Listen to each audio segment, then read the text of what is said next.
Some news that a certain president led by his ego likely isn't going to enjoy. The Sun is reporting that the Philadelphia Eagles are planning to reject an invitation to the White House after their recent Super Bowl victory. Eagles owner Jeff Lurie, who has been a vocal critic of Trump, has neither confirmed nor denied the team's decision publicly, but internal sources say that discussions among players and the front office led to a, quote, massive no regarding a White House visit. According to one anonymous Eagles player, he said, quote, we represent a city and a state that is pushing for equal rights, respect, and values that respect every human being. And I think it's safe to say that it wouldn't make much sense to give tacit approval to an administration that opposes, well, equal rights and values that respect every human being. And here's the thing. This isn't even the first time that this has happened. The Eagles had also declined a White House visit after their 2018 Super Bowl win due to Trump's stance on players kneeling during the national anthem. And even though only 4 players from that 2018 championship team remain, the team itself still holds the same sentiment. This is an incredible statement of solidarity that we're seeing right now from the Philadelphia Eagles, and I do hope that it sets what should be the absolute standard for every professional sports team that receives a White House invitation for the next 4 years. And for all the people who say, well, we should mix sports with politics, let's be absolutely clear. This is a president who is waging total war on vulnerable communities in this country. This is a president who is doing everything he can to seize authoritarian control of our government and eliminate the Constitution's system of checks and balances. This is a president who is undermining the rule of law, selling out American interests around the globe, cozying up to dictators, and enacting Project 2025. It is entirely within a sports team's rights to determine whether or not they want to validate that administration with their presence. And look, I know that we can expect MAGA to absolutely melt down over this news and say that it's disrespectful for them to politicize this. But remember this? Here's why Audible is a great side hustle. Because thanks to this free app available on the App Store, you can now create a side business. And we've seen it with even the busiest of schedules. Because with this, you don't need to buy and sell physical. I'm numb to this commentary. Must they run their mouths like that? Unfortunately, a lot of kids and some adults take these ignorant comments seriously. Look, there might be a cautionary lesson in LeBron for kids. This is what happens when you attempt to leave high school a year early to join the NBA. And it's always unwise to seek political advice from someone who gets paid $100 million a year to bounce a ball. Oh, and LeBron and Kevin, you're great players, but no one voted for you. Millions elected Trump to be their coach. So keep the political commentary to yourself, or as someone once said, shut up and dribble. I'm still trying to get over the fact that Kevin Durant said, I feel like our country is not ran by a great coach. Does that mean I should go for a ran tomorrow morning before my radio show? Right, just shut up and dribble. Unless, of course, you're Chiefs kicker Harrison Butker, who spouts misogynistic talking points, then suddenly MAGA has zero issues with players weighing in on politics. For the ladies present today, congratulations on an amazing accomplishment. You should be proud of all that you have achieved to this point in your young lives. I want to speak directly to you briefly because I think it is you, the women, who have had the most diabolical lies told to you. How many of you are sitting here now about to cross this stage and are thinking about all the promotions and titles you're going to get in your career? Some of you may go on to lead successful careers in the world, but I would venture to guess that the majority of you are most excited about your marriage and the children you bring into this world. I can tell you that my beautiful wife, Isabel, would be the first to say that her life truly started when she began living her vocation as a wife and as a mother. I'm on this stage today and able to be the man I am because I have a wife who leans into her vocation. I'm beyond blessed with the many talents God has given me, but it cannot be overstated that all of my success is made possible because a girl I met in band class back in middle school. Precedent that hasn't occurred before. In fact,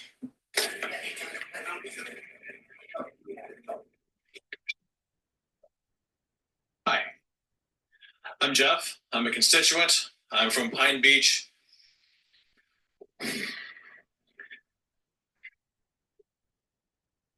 In March, you told us that you practically broke your arm patting yourself on the back for not voting in January to just eliminate the ACA.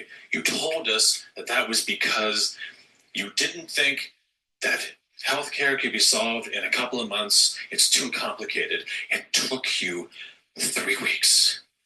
3 weeks to go from it's too complicated and it can't be done quickly to I've got a huge pile of excrement here that is a horrible mess of a bill that 17% of the population wanted, that the CBO said was going to kick 24 million people off of health insurance. 3 weeks, Congressman. 3 weeks, Tommy boy. That's all it took for you to go from I'm not going to do it that quickly to I've got a yes vote in my pocket and I'm going to use it. They took that vote off the bill because they knew that it wasn't going to pass. I thought, thank God. Thank God. We're not going to have to do that. Took a couple of days, and a couple of more days, and then suddenly we got the MacArthur Amendment. Congratulations. You're in history now. You're in the national spotlight. That's one thing I want to talk about, the national spotlight. You keep talking about all the constituents that you have to adhere to. And over in this county, they believe one thing, and over in this county, they believe another thing. And you're trying to thread that needle where you haven't threaded it at all. Everyone that is going to be losing from this, you have not addressed. You have not addressed it properly. You have not addressed it fully. You have ignored us. I have called your office incessantly, and I get people who don't know what's going on. I don't get any return phone calls. If I ever get fax or email, I get a form letter that informs me about what I contacted you about and why you can't do anything about it because it's still in committee. You look forward to taking my opinions into consideration. You have not taken my opinions into consideration. Too complicated. It's not going to get done in months. 3 weeks. I don't understand. What's your question? Oh, we haven't even begun. I'm not done with you yet. I got the mic, and I'm not going anywhere. Cut off the power. I got a very loud voice. This ain't over yet. My wife was diagnosed with cancer when she was 40 years old. She beat it, but every day, she lives with it. She thinks about it. Every pain, every new something going on somewhere, is it coming back? Is this cancer? Do I have it again? Is it going to kill me this time? Is it going to take me away from my children? Hi, darling. Hey, hey, beautiful. How are you? Oops, I turned me off. I'm not, there I am. Hi, Hi. I'm the first one. I'm early. You, Jamie. Jamie's next. You beat her by a hair. Thank you Just for by hand. coming. Thank you for Well, coming. thank you for the invitation. Deb forwarded it to me. Thank you. Hi, I'm making nachos and munching, but I'm here. I love you, Mama. I Hi, love Sophia. you more. I keep telling you that, but I only say it because I have more to gain from loving you because you have been so good to me. But it just gets better every day. Thank you. Reciprocal, Mama. It's reciprocal. I know. I know. We need to go for coffee, lunch, or something. Yes, we do. We need to actually have, I was talking to Paige about this. We just need to have more social things. But yes, you and I also. I saw Sophia I'm clapping. inviting myself. I'm inviting myself. Well, I'm thinking of just kind of a group that I'm thinking that this is a part of. This Sankofa Initiative has been like fire in my belly.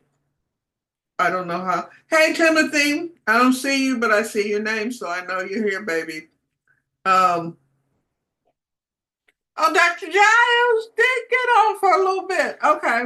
Anyway, it's been like a fire in my belly. I was telling a friend of mine, Dr. Giles, about what this country is going through and what keeps me sane.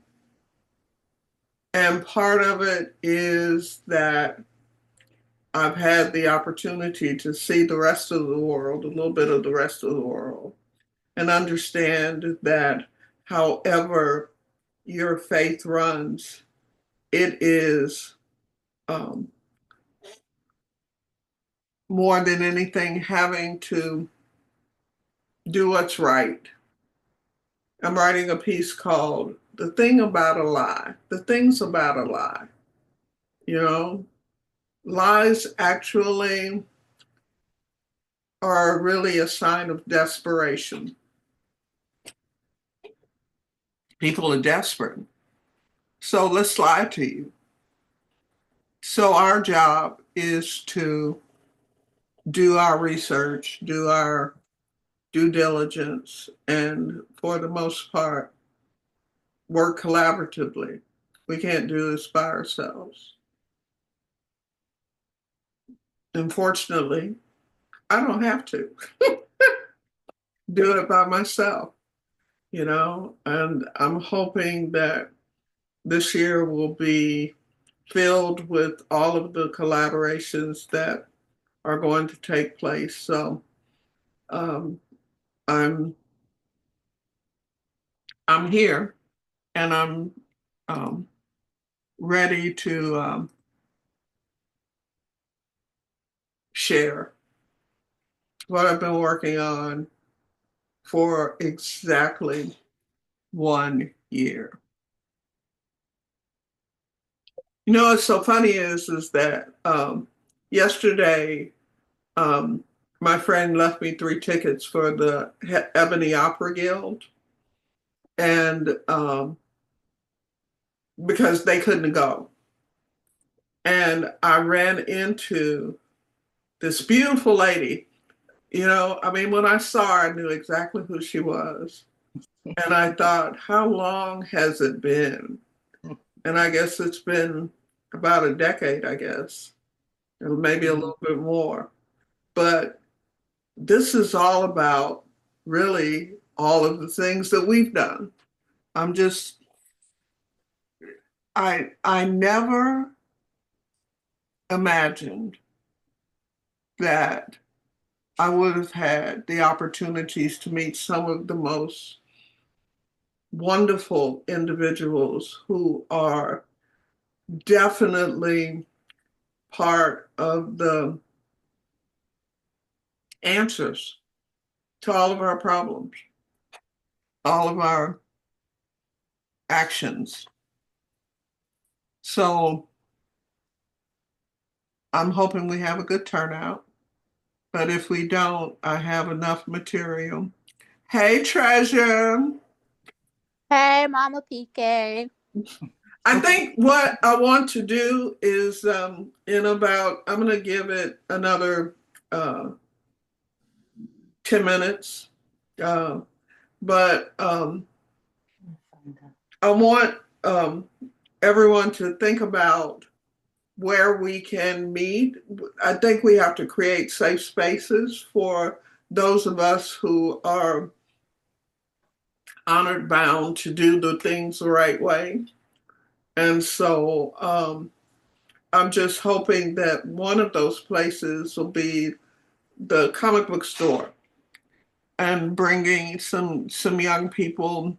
I've got a survey, it's 16 questions long, but I think that if we can start what I'm presenting and you can grab a hold of it, all of you can grab a hold of it, know that we will create these spaces so that we can do what I think has been done before, because there's nothing new under the sun. It's been done before. It's been done well. It's been done poorly, but we learn from it. And I want to give everybody that comes to this first one what I call a playbook for the Sankofa Initiative. Is there anyone that doesn't know what Sankofa means?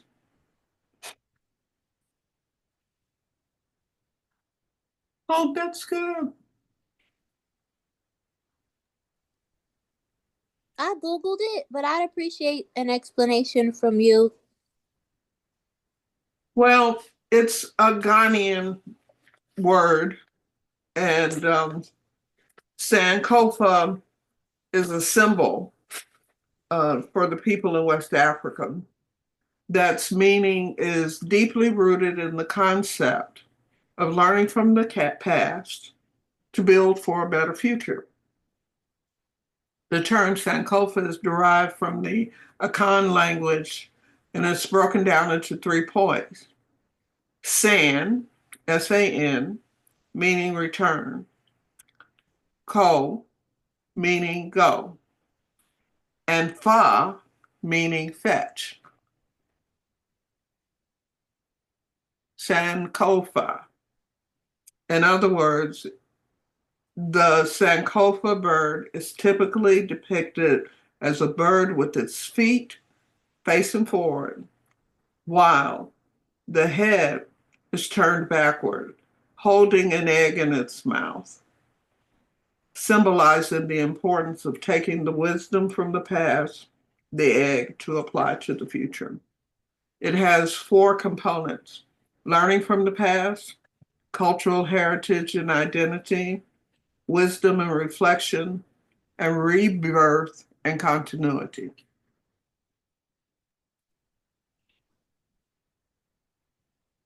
Thank you. You know, Sankofa has been used in a lot of things. The EEDC, the Sankofa research place is right around the corner here in Third Ward. It's been here since, I don't know, 2014, maybe 2014 when they started. I'll have to ask Asada. I hope she is able to get on. I tried to get as many people as I can. You're very welcome, Matthew. Anything for you, my son of the heart. Hello, Sister PK. Can you hear us? Can you hear me? Yes, I can. Okay. All right, great. It was so good yesterday. Yes. Yes, indeed. Yes, we've been talking about it all day. It's not by coincidence. No, I think that there are some very prophetic aspects going on with who I've been running into. Yes. And who I've been meeting. And just understanding one another. I have Bea Patel on the line with me. She's going to kind of be co-host for me, like Jamie and Treasure and all the young people in my life, Matthew. I'm grateful that I get a hand up, a lift up by those.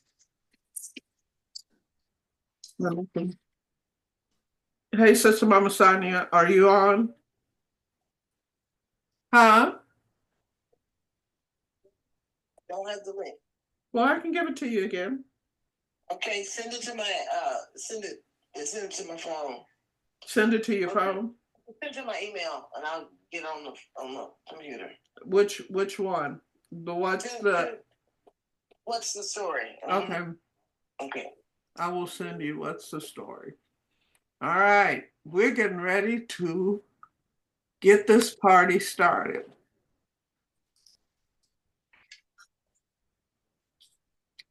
Let me give invite, copy invite link. And if you know anybody that's not on that you think wants to get on, go ahead and do it. You can copy it. All right. Let me Gmail.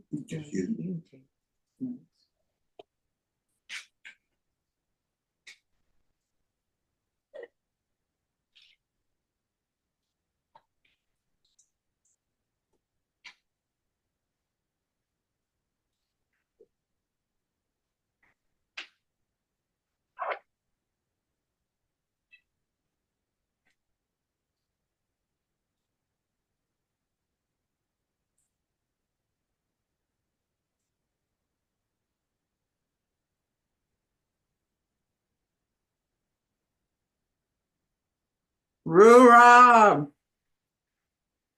Hey, PK, can you hear me?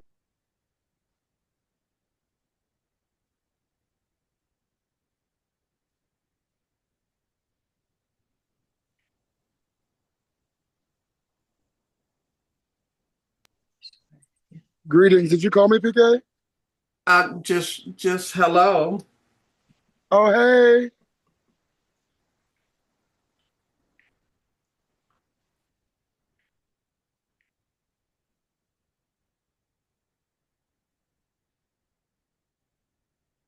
That wasn't hard, Sister Mama.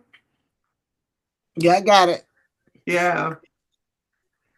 Registering is a way that I'm finding. A couple of years ago, I was in a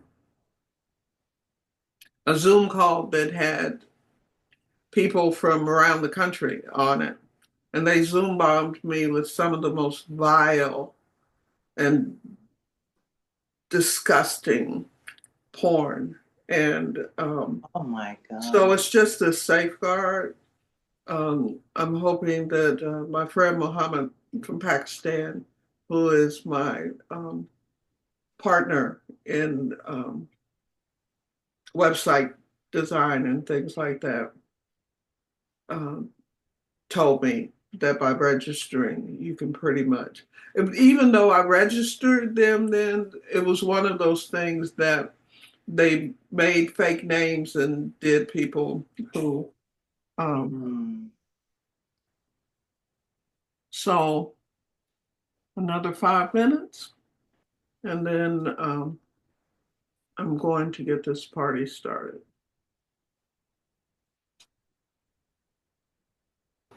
PK, it's been a couple of years. I was on the very first call that the BioKeeper water people were having, Mm-hmm. and their Zoom meeting was infiltrated, and the woman was given a personal story, and she kept kind of stopping, but then going on until it got so obnoxious with racial epithets and things, and everyone was in the chat saying, "Stop! Just stop the meeting." So we keep a second Zoom link ready to go. And I'm going to start telling people when I start meetings if we have to, because I'm hearing more of this. There's more people getting tampered with, and we're going to lock it down. Yeah. That's Thank a you for great having me. that's a great idea to have a that then you give them the right um, link. But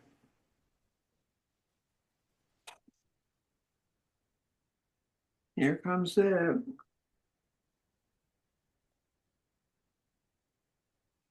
Why don't we do this? I would like to, in this 5 minutes, my presentation isn't that long, but it I'd like to have as many people as could come. Anyway, um, why don't we start? And I'll do it by the picture. Tell me your name and your organization and anything that you just kind of want to say about the things that you've been hearing from me, if you have, or the things that are going on in this country that you think that we should address. So I'm going to go with you, Sophia. Okay. Hi, everybody. My name is Sophia. I'm with Houston Peace and Justice Center. When my day job is teaching, and I teach young adults at community college, and 90% of my students are students of color and first generation college students. And they are scared and they need to be empowered and they need, I think, PK, everything that you're trying to give them. And I'm just the more I learn about the Sankofa Initiative, the more proud I am for the work you're doing and glad to be a small part of it. Okay. Thank you so much. Treasure?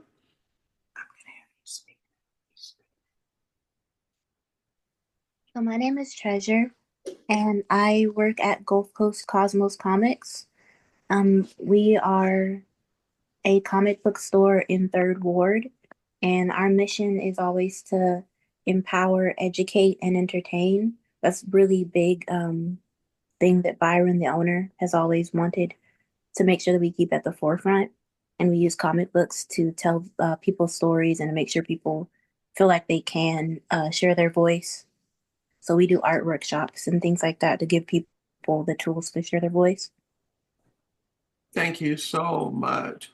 Oh, and I hear you're a comedian too. Somebody just outed you. Yeah, that too. Sometimes I do comedy shows at the shop. I haven't done comedy in 10 years, but I did it 3 times in my life. So You told me about one of the times. yeah. I got heckled, but it was wonderful. The Reverends Ron and Ronnie and Ann Lister, you're next on the list. I wish you could see our faces. I'm on my iPad, and for some reason I can't. The camera is on the green plants, which are beautiful, but I would love for you to see us. I'm gonna pass it to my husband so he can share. Well, good evening, Reverend PK, and to the group. My wife and I are immensely delighted to be a part of this very meaningful discussion. And PK, we were overwhelmed and delighted to see you yesterday at the event, and thank you for inviting us to be part of this essential discussion. My wife and I are committed to the construction of God's new world, a world that we foresee to be saturated with love and kindness and wisdom and all of the positive spiritual attributes that all of us humans need more of, myself included. And so we are working with persons around the world, locally and internationally, in cooperation with constructing ourselves and letting what we are doing individually to be poured out into the universe. And that's what we do. That's some of the work that we do. And again, thank you very much for the invitation. You're very, very welcome. Bilal, and Darcy and Zed, you're on different things, but you can go one after the other. These are 2 women that I met this year, and I feel like they have always been in my family.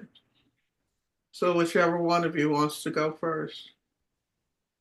Oh, I can go. My name is Bala Andargi with Migrant Refugees and Immigrant Leadership Academy.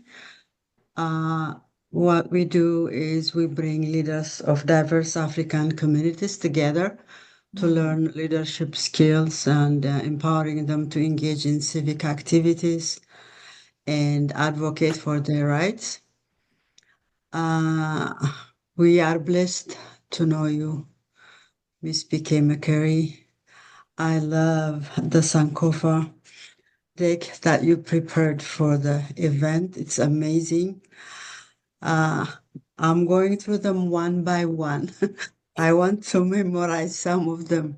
They're amazing. So when I read, I try to identify other people with that, people who have like that kind of esteem. So we appreciate that. And at present time, we're kind of sad about what is going on with our refugees and immigrants. Some of them are in hiding. They don't know what to do. They are afraid to go to stores and things like that. So we're trying to help as much as we can, collaborate with other organizations, but we all need a prayer. Thank you. Somebody just came on. Ken, we are telling a little bit about ourselves, our name, who we're with, and so forth and so on. And I'm calling you out because I'm going so that what I see. So you'll be next. Zed, did you want to say something?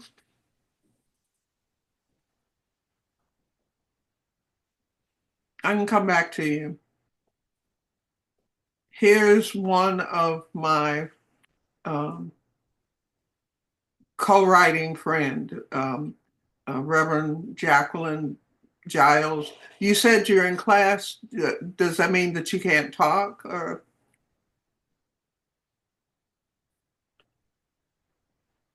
Can you unmute? Dr. Giles is a professor. I'm stepping out in the hallway. Yes, I am in class, but I am a mathematician and a writer and a longtime friend of PK. I learned a lot from her. She's learned a little bit from me. A lot. A lot. But I'm listening, and I'm going back in that math class, y'all. I'm teaching at Houston Community College. And I have traveled the world, not as much as PK, but I've had some interesting trips. I was in Russia when they had a constitutional crisis way back in '93. I've traveled with President Clinton's entourage in 2000. I presented a paper on mathematics and democracy in 2001. And I'm just simply trying to be a good collaborator with my gifted friend, PK. Okay, bye-bye. All right. The next person is my friend Jamie Lawson. Hi, everybody. I'm you probably know because some of you probably just got a message from me. I'm doing what I do, Mama. You are. Reaching out to well. people. I don't look my Sunday best, but here I am, and here's the our beautiful at Houston climate movement, which, by the way, is I don't know what you would call it. It's out of PK, out of HCM, right? It's sort of I don't know how you would. It's something she has really put together in our committee too, and really wanted to bring to the work that we do, and I'm so grateful. But this is the beautiful banner that she made with the UN sustainability goals, and because we believe that all issues are climate and environment issues. And I forgot to say my full name is Jamie Lawson. Her community outreach chair for the Houston climate movement. I love you, Mom PK. Thank you for including me, and I'm happy to be here, and I'm going to go back to doing what I do. Okay. And now another sister of mine, Maya Shelby. We're partners. I design and she edits. And we need editors in the Sankofa Initiative, so I can't let her go. Whatever she needs, I'm gonna give it to her. Do you have a second? Absolutely, PK. And I'm on my cell phone and my camera, the video is acting up. So I apologize for not showing my face and things like that. But I'm with the Third Ward Community Cloth Cooperative, and PK and I have worked on a number of projects. I call us the Thelma and Louise of creating articles, and where not only just articles but graphics and I just so value your friendship, PK, and I love you for all that you bring to this group and the Sankofa project. I am honored to be invited to this presentation, and I look forward to working side by side with you. Thank you again for the invite. Thank you. Thank you for being there. I see my friend Timothy Butts. I was trying to get him elected as congressperson, but he's doing some great work, and he's kind of like me. You know, we're solution based. So, Timothy, can you give us a few words?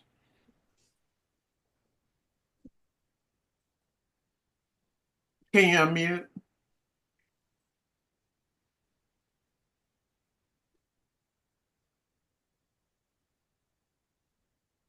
I can come back to you. Next is my ride or die, Sister Mama Sonia. She has to come to everything that I do. I have to come to everything she does because it's one and the same. We've got to get it done. So, Sister Mama. All right, all right. so honored to be here again. She invites me, I invite her, and we gonna be there for each other, ride or die. But I don't like to say ride or die. I like to say ride or live, because we ain't dying anytime soon. I am the lead sister for Three Sisters of the Spirit Theater Ministry, where we harvest hope, healing, and harmony through theater. We do. I do plays. I'm a poet. I'm a story weaver, and I believe in doing edutainment. I entertain to educate, and when I educate, I through entertainment. And we have so much to do, and I'm just, hey Jamie, I'm just really really honored. And when I look around and see so many people who are on this call, I am just honored to be on the call with you, and we're just ready to look forward. All right, thank you. She's been part of listening to me talk about this so much. Yes. I don't feel like a broken record, though. I just feel like a record that's keep playing. I see my friend, another ride or die, when I die, Matthew Jenkins. He and I have worked together across the landscape of what it means to have justice and diversity and inclusion and equity. We've been working together for a number of years. Hi, Matthew. Hi. Yeah, my name's Matthew Jenkins or Matt Jenkins. I'll answer to either. But I actually work for the City of Houston Housing and Community Development Department. That's my day job. A member of the City Employees Union, Hope Local 123. Member of Skyline Rotary Club of Houston Skyline, involved with Pure Justice as well as the Texas Organizing Project. Look up Pure Justice if you don't know. They do a lot of great grassroots work, just great grassroots work ranging from voting rights to criminal justice.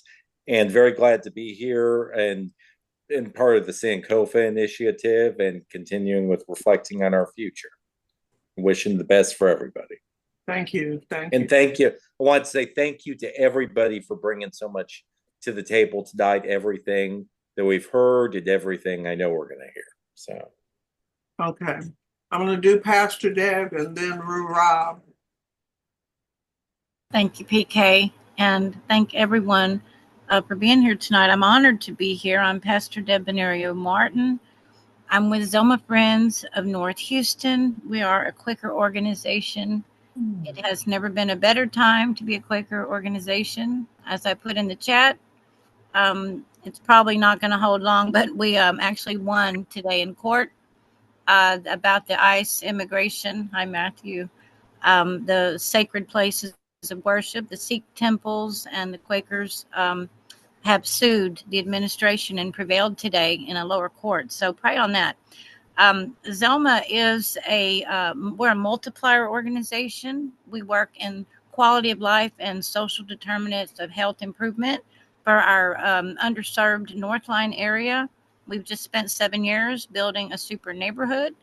We're entering year 8 of our 10-year Healthy, Wealthy, Wise, Resilient Northline plan. And I'm honored to be the Vulnerable and Special Needs Committee Chair for the Houston Climate Movement, which has blown open the door on our work and given us access to people such as yourself and an avenue for us to take our brownfields woe and tales of woe to. So I'm really new to this Sankofa initiative. We're very excited about the cards. I can't tell you what it means to talk to pediatricians who are worried about kids and screen time and people that are hooked on online gambling, and people are not putting things in their hands anymore in these neighborhoods that are marginalized. It's if you get a phone, you do something quick. They're not being able to be blessed with visual, beautiful things because we're a Parks and Arts desert. And so the cards represent hope. We'll be doing ours in English and Spanish because we're a very big working class Spanish and immigrant community here. So we're hoping to bridge a lot of gaps and to do a lot of outreach and engagement with these cards and engage young people. That's our goal. We're working with the youth. Thank you so much, PK. Okay. Rob, and then Ken Rogers. Thank you so much. And Pastor Deb, I don't know how to follow you because you just are a rock star. So I just wanted to say what an honor it is to follow Pastor Deb. Greetings, everyone. My name is Rue Rob Jackson. He, him, we pronouns. Sometimes the ancestors speak through me, and sometimes I'm feeling a little royal. So I might say we think when it's really me. I'm honored to be invited here on behalf of Ms. PK, who introduced so much content to me and the incredible work that she spent decades doing. And so I'm happy to be here. I wear many hats. I'll start with the hat that is most relevant for this conversation. I am an actor and recording artist. I'm also a fifth generation Third Ward resident, and I'm also the newly programs manager for the BIPOC Art Network and Fund that supports BIPOC arts led organizations and artists across the 9 county region of Houston. I'm also on the Super Neighborhood Board of Third Ward, and I'll end there so that Mr. Ken Rogers, the president, can follow up. I love this 1 degree of separation going on here. Good evening. My name is Ken Rogers. I'm the president of Greater Third Ward Super Neighborhood number 67. And I guess we're just all things Third Ward. That's the best way to describe us. So thank you, guys. Well, we'll spread our wings to a little bit more, though. Lakeitha Johnson, and then Julio Luna.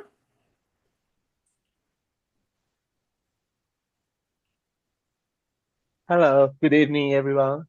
My name is Julio, and I'm an artist. I paint, I play guitar. I'm a block captain of Super Neighborhood over here by Hattie Toll Road. I'm working with Selma. We are putting together a lot of great ideas for our community, especially the golf course that we have nearby. So we're coming up with a lot of new projects for the community, and I'm so blessed to work with everybody here because I just moved back to North Side. I used to live in East End, and I felt like North Side needed me more than East End. Also, I'm an art teacher, so I'm really knowledgeable about materials. I worked for Texas Art Supply for 10 years. I stretch paintings. That's where I I've paint. seen you at the. Okay, I'm going like I know him, but I don't know him. But yeah, sorry. Go ahead. Yeah, so just a little bit about my curriculum experience about the arts and with the kids too. I work in summer camps in the past years for Mecca, and I'm working now also with JASH, which is Japan American Houston Society. Thank you. Okay, Rita Robles, and then Thelma Scott. Rita, can you unmute?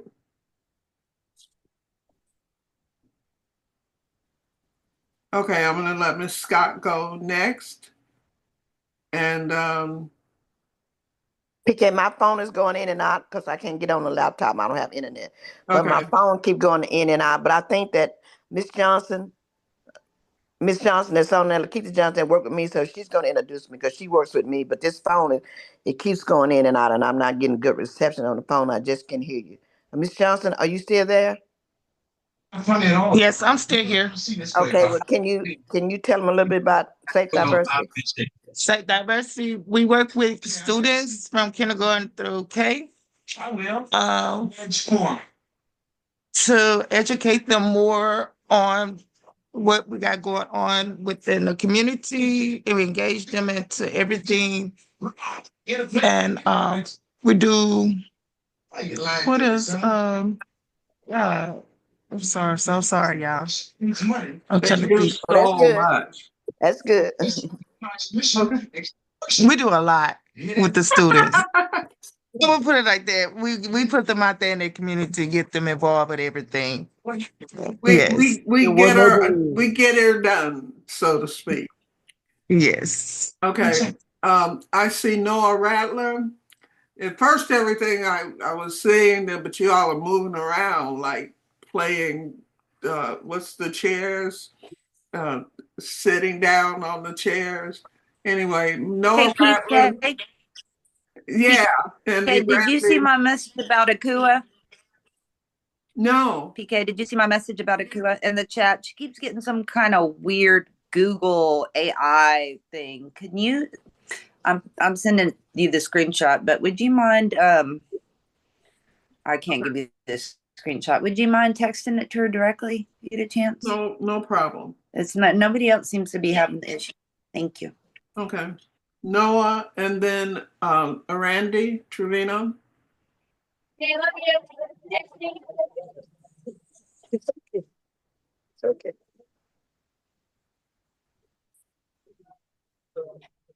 It's okay. If you want to chit chat, you can. I'm on Zoom call, so that's why I find it.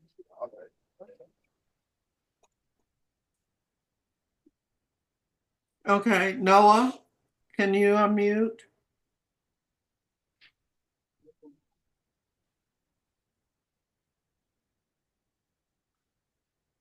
No? He might be delivering. He might. Yeah.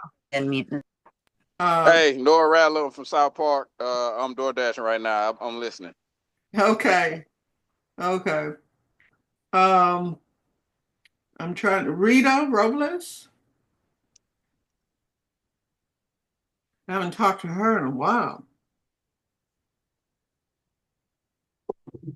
Hey, PK, I'm driving, but I'm listening to you guys. And yes, it's been a very long time. I have been extremely busy in all types of things. You know, some of you guys know I'm part of the Denver Harbor Civic Club. So we've been really moving and shaking a lot and trying to get people to be more part of it, to participate, and we are little by little, baby steps. So I'm out here, but I'm driving. Thank you. All right. V Patel, the one who's co-hosting. I think I made her co-host twice. V, are you there? Yes, I'm here. Hey everyone, my name is V Patel Adams. I am part of Belly of the Beast. I was a journalist with KPFT for a long time, for Houston Indie Media. Not sure what else to say.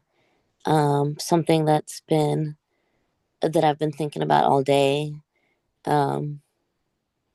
is this little girl in Gainesville who committed suicide because she was being bullied about ICE being called on her parents.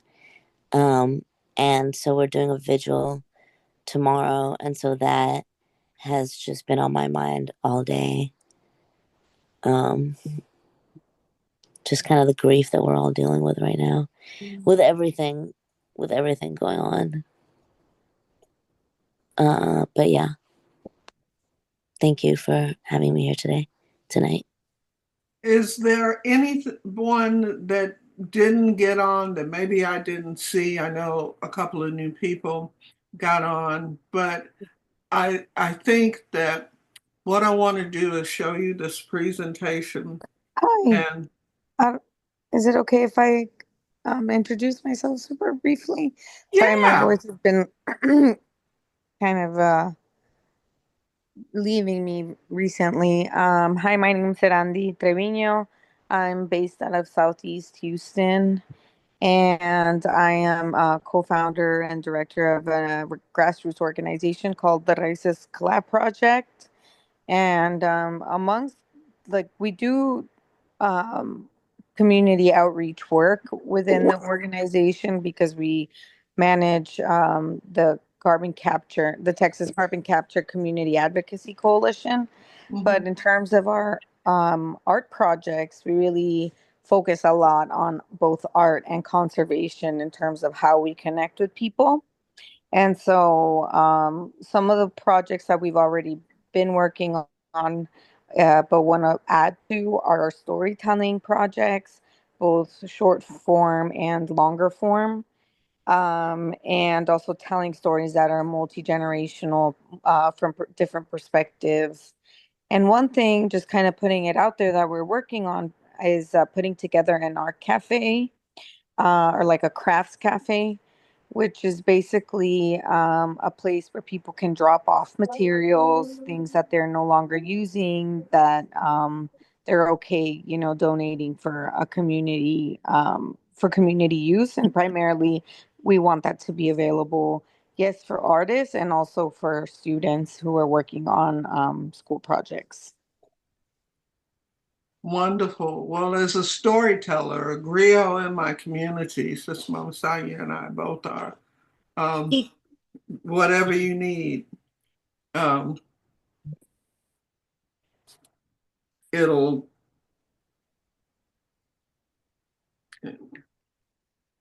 we're available. I'm trying to. You got Akua going on. I know, I'm getting it too. Yeah. I don't know why she's getting that, but I Well, did want she's to say. getting registered. She registered. If she just hits that again, she'll get on. Okay, so I wanted to say that you met Arondi at Dr. West Town Hall. She was the one sitting in the rows behind you, was talking about storytelling, and members like you turned around and I was like, I know her, and we laughed and y'all talked outside. That's Arondi, yes, who also owns a native plant nursery, by the way, in case anybody is curious about that. I like to bump that a lot. Hi, Arondi is one of my favorite people. Okay. V, can I kind of turn this over to you if somebody starts coming on as I do this presentation? And then we'll get back to your input. I thought I saw Tangi Smith here for a minute, but I don't see her. She was. Okay. Okay. I am sharing. No music, no anything like that. This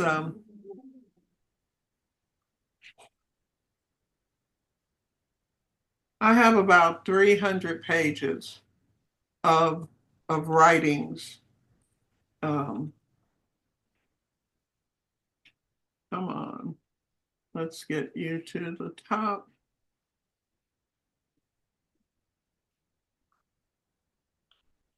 All right. Oh, sir. Hello, how you doing? It's just any average. You're big up for. I should order some DoorDash. I have an order number. No, you're off mute. Is there a name on it? I think it's Jessica. Can you I'm not mute sure in? what's the number. This is my first time doing. Yeah, hold I on. understand. Okay. In January of last year, I learned that a place that I'd been to when I was in my late teens and throughout the years, the MLK Center, where Dr. King's father came and put his blessing on this building. My father's student sometimes did work at this building, and it burned down. Its history. Now, it turns out that some people did save some of the artifacts in there, but I had a guttural response. And the response had a lot to do with who's going to tell that story anymore. And the fact that I spent 4 years, along with other Third Ward residents, trying to make it a historical site. And now there's nothing but dirt. And I tried a couple of times to get some people together that we could just go and consecrate it and pray over it because it did monumental work. And every time I ask about it, every once in a while I find somebody who knows, their parents were there, they've got archives, maybe some pictures. And I knew that I wanted to do something that preserved history. And so the Sankofa Initiative, honoring our past, shaping our future through education. And it comes from the book that I wrote in 2020 called Hindsight 2020 with a question mark. What lessons have we learned? And I went back to a time when I was 14 and Houston was desegregating their schools, only they really weren't. But we thought we were in the throes of integration. And I went to a school where there were 2,000 white kids and only about 40 Black kids. There were 100 or more brown kids because they were doing a lot of, their parents were doing work. But the other thing was that there were only 2 Asian people. I don't know whether they were Chinese, Vietnamese, I didn't know. They kind of kept to themselves. They were a brother and sister. And we were in honors classes. A lot of times I was the only Black person there. And I realized that they didn't treat me the same way I was treated by my Black teachers and professors from Prairie View and Langston and TSU. You know, they didn't treat me like I was treated growing up. And it was really disheartening. But I was smart. I was smarter than a lot of them, so I was okay until the day after Dr. King was murdered. And we asked the Black students wanted to ask the principal, why wasn't he putting the flag at half staff? And I said, what did he say? They told me that the secretary didn't even let them in to talk to the principal. And that she said if we didn't go to class, we'd be expelled. So that's why they were sitting out in the gym, because they weren't going to class until the flag was put at half staff. All in all, you know, I said, I'll go ask him. And I walked past the secretary and knocked on his door because I was the exception to the rule. And when I told him about Dr. King being murdered, he said, what does that have to do with us? And then I explained to him that Dr. King didn't do all of this just for children, young people like myself. He did it for his kids too. Well, he told me if I could get my classmates to go to class, that he would take care of it. So I ran back and told my friends what happened and that he was going to do it if we just go to class. And we went to class, first period. And when we came out of first period, we ran down to see that flag at half staff. And that flag said, find me. In other words, he took it all the way down. I realize in hindsight, I can't prove it, but that news media was going to different schools and asking how this was playing out. He didn't want us in that cafeteria protesting. He got what he wanted and he did what he said he would do. He took care of it, but he didn't take care of it for me. And I realized that they didn't care about us. And I told my parents I was never going back to that school.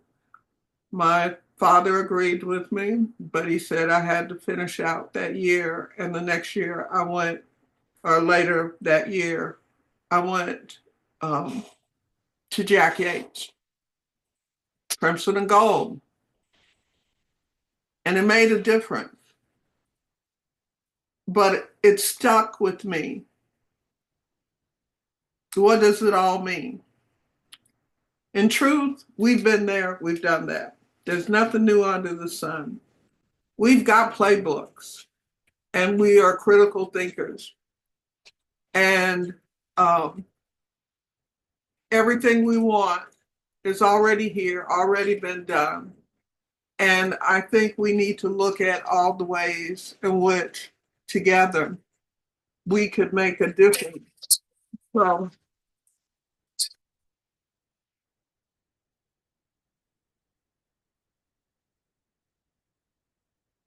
telling our stories, controlling our narrative, the most authentic thing about us is our capacity to create, to overcome, to endure, to transform, to love, and to be greater than our suffering. Now, in a way, I'm only talking about marginalized groups and people. There may be some of us who haven't had to endure this capacity to thwart our being a collaborative group, coalition building. So I start thinking about when we talk about the Sankofa of the past, the present, and the future, there are nothing but timelines. And certain things happen during certain times. I'm a history buff.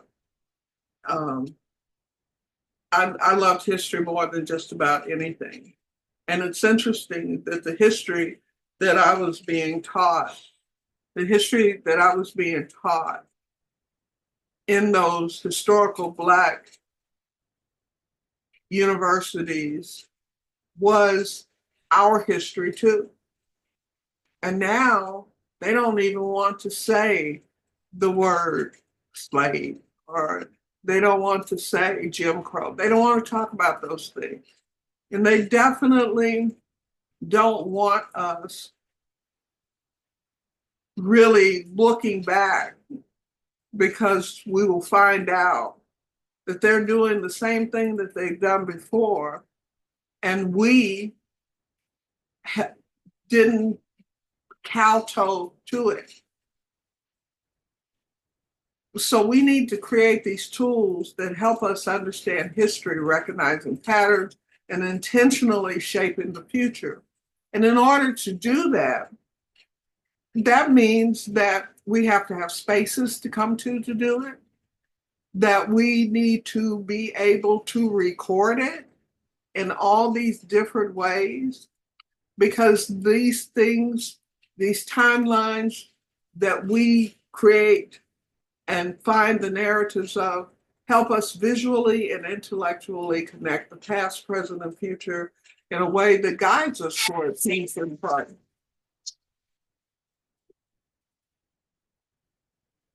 I am going to have to call everybody back, and I'm going to turn off my ringer. But visually and intellectually, we're smarter than they are. Understanding the past is the foundation of wisdom. Timelines reveal historical patterns and what lessons remain unlearned. It's not that there's nothing new under the sun, but it is that some of us have failed at understanding what it was that happened. These timelines will help us avoid repeating some mistakes because, like I said, been there, done that. There's nothing new under the sun. Understanding these timelines ensures that we don't fall into the same destructive cycles. And then they honor the struggles and victories of our ancestry. But there's another thing too that isn't in this first idea. But what is not understood is we're constantly creating history. So what that means is we don't wait until 20 years to talk about it, or that the person that you wanted to talk about or ask their story died. This is a call to action. Timelines help us recognize where we are now. They identify gaps in progress, and they unify people with shared knowledge. Now I will say this, not everybody might not believe it, but in 107 days, I have to tell you the Democrats really almost pulled it off. 107 days. If we'd have had a year, it'd have been done. Because people were unifying. And I'm writing this thing, the thing about lying is that lies come from desperation. And they were desperate and they stuck with the lies, they stuck with the misinformation. And some of us didn't believe that he could do this again. But they also, some of us, didn't think that he could. And now he is. So right now we've got to deal with the urgency of now. I just agree to that. But we've got to have some of us who will start working with the trajectory for peace with the solution-based things that we're doing now. We need to become strategists and create these roadmaps and these blueprints, be accountable, placing milestones ahead with intention, not uncertainty. And in the end, the timeline leading toward peace, justice, and reconciliation makes us know that change is possible. The difference between the things that we think don't matter, it's all, as Jamie was saying, and what I learned from the UN, it's still all about climate. And the climate of our culture is that we have to move with intention, not uncertainty. We have to create those zones of trust and respect. But we also have to have integrity and ethics in everything we do. So we need to make agreements as we go forward. The Sankofa is not just about looking back. It's about moving forward with wisdom and then creating a timeline that traces our historical struggles, victories, and ongoing work. We can eventually build these deliberate paths toward reconciliation. I'm going to make sure if you give me your email and stuff that I will do my best to give you. I'm going to give you this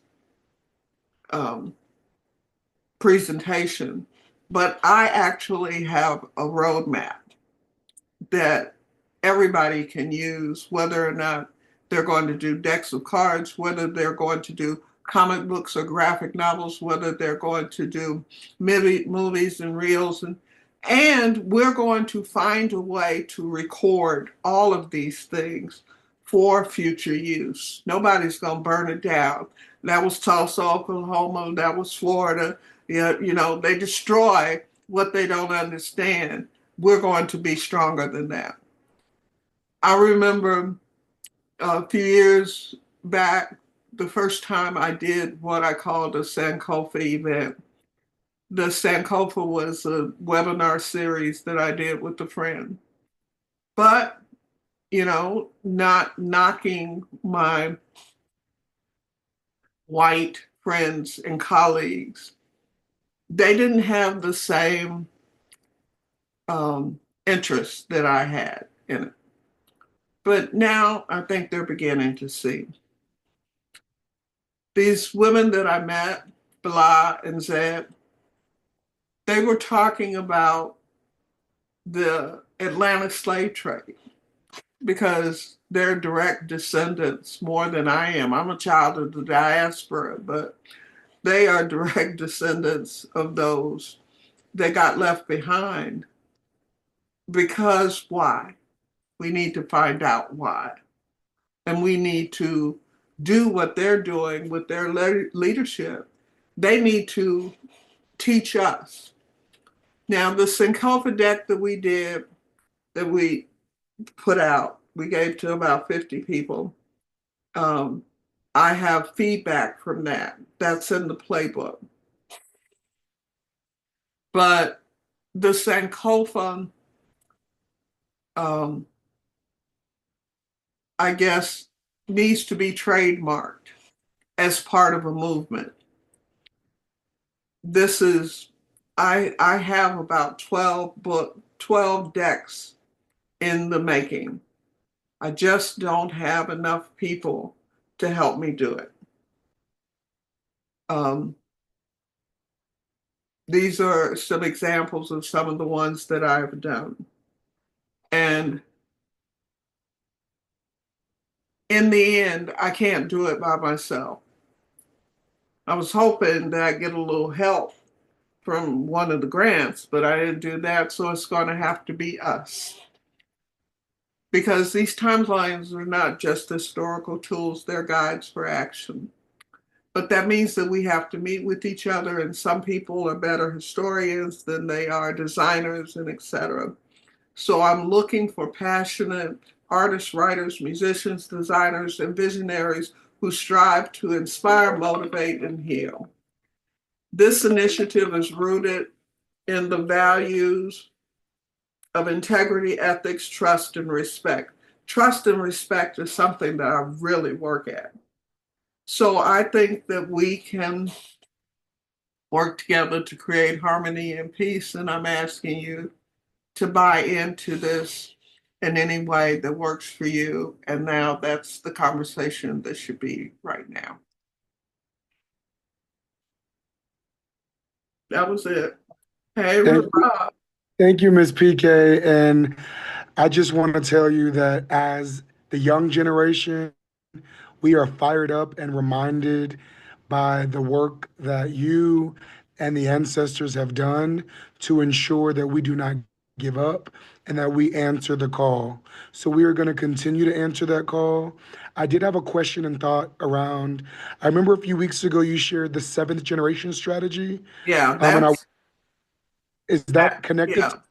Is that what? Is there a through line or connection between what you just shared with us today and that document? Yes, it is. The 7th generation strategy was something that I created. I didn't create it. I embraced because of the Iroquois law. When I turned 60, on my 60th birthday, I brought a lot of my mentors and interviewed them with my grandson because I wanted my grandson to understand. And I've taken my grandson to every place I've ever put my mark on so that he would know who his Grammy is. The 7th generation says that you take into consideration, you may say, well, this is what we're going to do. That's what I've just done. This is what I've done. At the same time, I know that I alone cannot do this. And the second thing is, how is this going to affect the future? We have the ingredients to know how to make a cake, but if you don't know what you put first or you know, what type of flour or whatever, you know that you don't have all of the information that you need.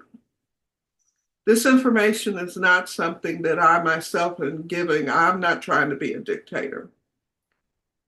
I'm a, what's the word? Co-conspirator for different communities and things like that. I try to do my best to stand up for what's right. But our biggest problem right now is each other. Because if you don't make that commitment to those 4 pillars, the minute something goes wrong, it is the argument that unleashes things that we don't know.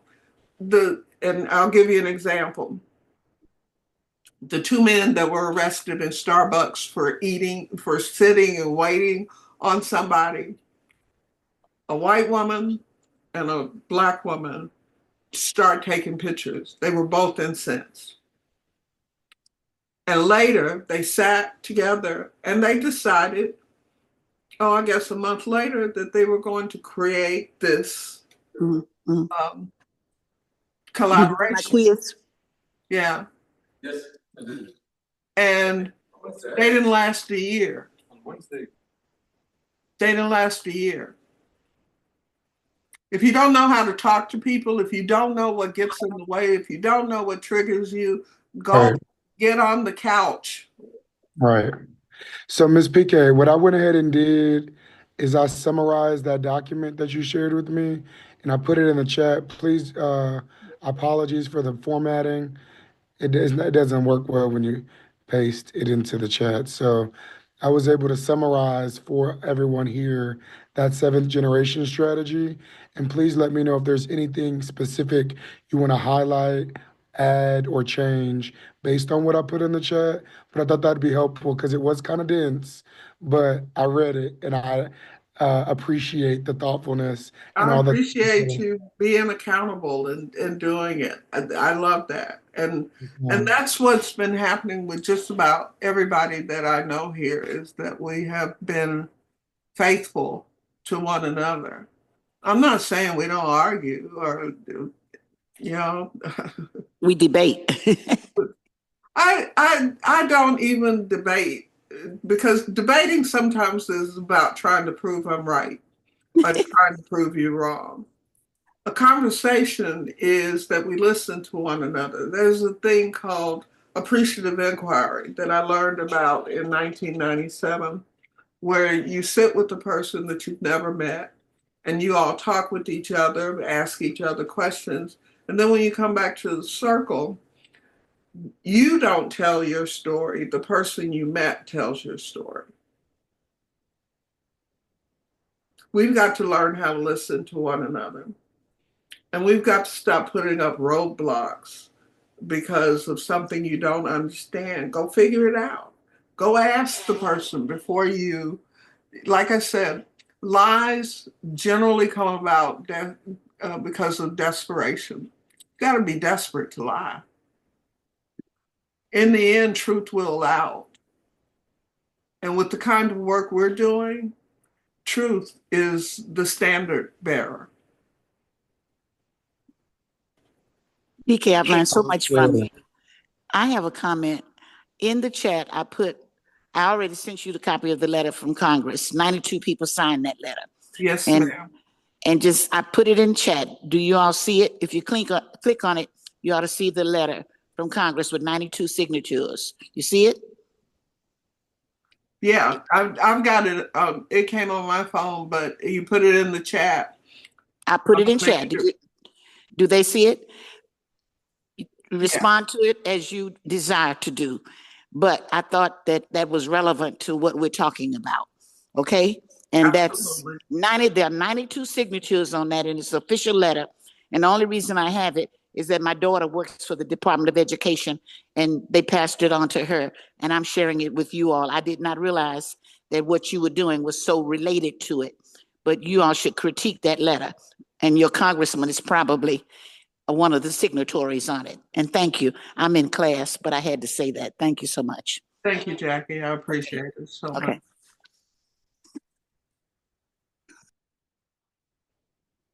I see a couple of new people. Tangi Smith, you want to just tell us a little bit about it and what you do?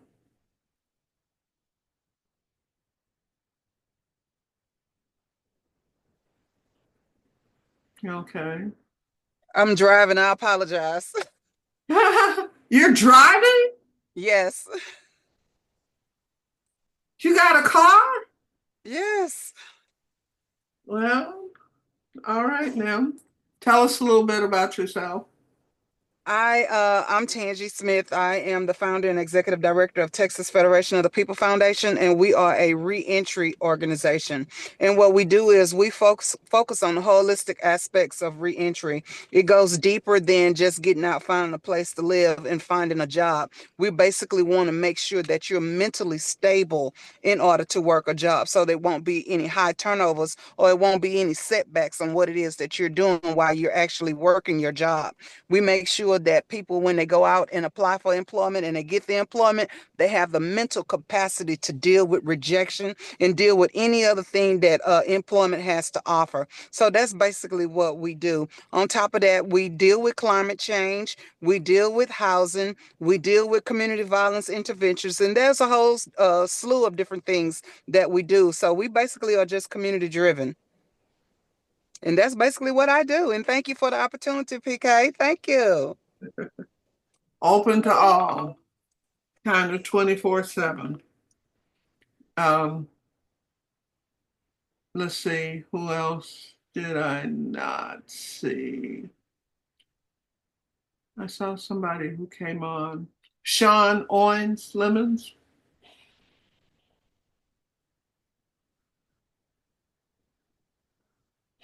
Good evening, everybody. I'm sorry I was late. I was invited to this meeting late and I was on another meeting. But my name is Sean Owens Lemons. I am the community liaison for the Emancipation Economic Development Council, EEDC, which is a nonprofit, an organization. Many might be familiar with it. It is one of Asada's babies, one of her many, many babies. And we are at 4212 Emancipation Avenue for now, which is on Emancipation between Wheeler and Cleburne. And we are, our goal is to be an economic driver for Third Ward. So we have small business entrepreneurship classes. We have the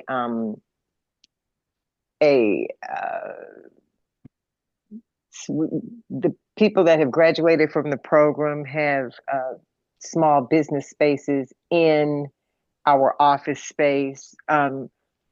We are hoping to, the goal is to help people get from people in the community. If you have an idea for your business, to go from an idea to a full-fledged business. Of course, we know real estate is a real issue in Third Ward. So we have some small business spaces in our office. And we do college send-off every year in April, May. That is a community celebration for high school students that graduate from high school and live in the 77004 zip code. And they have chosen to continue their education, be it university, community college, certifications, HVAC, you know, it doesn't matter, just as long as you have chosen to continue your education. The community comes together. We give them kind of a backpack 101 to send them off. And in that backpack last year, we had a Chromebook. And, you know, since COVID, you know, we've had masks and hand sanitizers, lanyards, just the kinds of things that freshmen need. And our next initiative is the Reading Pays Spring Break Literacy Camp, which we have in the courtyard of Project Row Houses during spring break from March 10th to 14th. We're expecting about 30 children from the neighborhood, Monday through Friday from 10 to 3. And we have lots of literacy-based fun. There is reading, there are books, and there's also a ton of other fun things to do, because we know one of the building blocks to literacy is exposure. So yeah, we have lots of fun things coming up, and I'm here. Well, I appreciate you coming so much. I don't know that we've ever met. It's been a long time. Yes, we have, but it's been a long time ago. Well, let me know if you're interested in any of the things that I've been talking about, I just believe that the tools that we need to create only come from when people get together to understand how that would best help them. When we talk about the Atlanta slave trade, we use quotes from different people, past and present, to talk about this scourge on America. It was built on deceit and corruption of bodies and land. I mean, you know, when we talk about gentrification, we're still having some of the same problems. How do we address that? Well, that takes more than one person, especially when we're all doing something different. And education right now is in the toilet, except for what we provide our children. We provide our community. We've got to think ahead of the game. You've got to create a strategy of how we work together, because we can't do all of this by ourselves. You know, there's one degree of separation about all the people here that I know that we've worked together on something. We got something done. We know how to do it. So let's get her done. Eventually, I'm going to do a fund, probably Indiegogo, but I'm doing it with the artists that will partner with me in raising this money so that we can provide the outcome. Julio is one, you know, the Marla and Pastor Deb. We've done it. Sister Mama Sonia and I, you know, Sister Mama Sonia teaches the history of Third Ward all the time, every summer. And, you know, shape almost burnt down. That's scary. That's scary. These are all trees that have blossomed and done so much good work. Who's telling those stories? I want somebody to always remember Mother Dimba's story about the brown crayon. I still have a name for the book, Color Me In. And she told us that we had to get help because racism is an illness. I don't want any of that to go, but I'm not going to be here forever. So my thing is, how about I put myself in a position where I can support and create the tools by which you do your work, whether it's Matthew, Noah, Tangi. I'm looking at all the Jamie. I mean, come on. I'm ready. I'm ready to put myself out there. But then I always have. This time, however, I know how to take care of me. And Sister Mama Sonia and I, and Maya and Jackie, we've all been talking about that. We're the elders, but that doesn't mean we want to run things. I'm not going to pass the torch. If I pass the torch, that means I'm gone, but I'll come light your torch. Nigger! What was that? Please kick that person out, Mac, to everyone. Please kick them out right now. Nigger! Jesus, Jesus, please. Kick him out. What is that? I'm sorry, I'm Jesus. trying. It keeps switching around. Did someone get on or? It says Mac to everyone. You need to go to participants and kick them out.